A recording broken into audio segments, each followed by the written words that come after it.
కావాల్సిన ఇప్పించడానికి ఇది department card కాదు, ఆధార్ కార్డు. పట్టుకోరా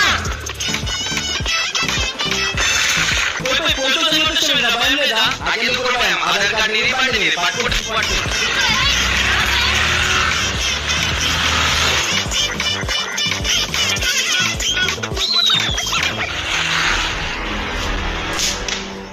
చెయ్యెక్కడ్రా? yes చెయ్యెక్కడా?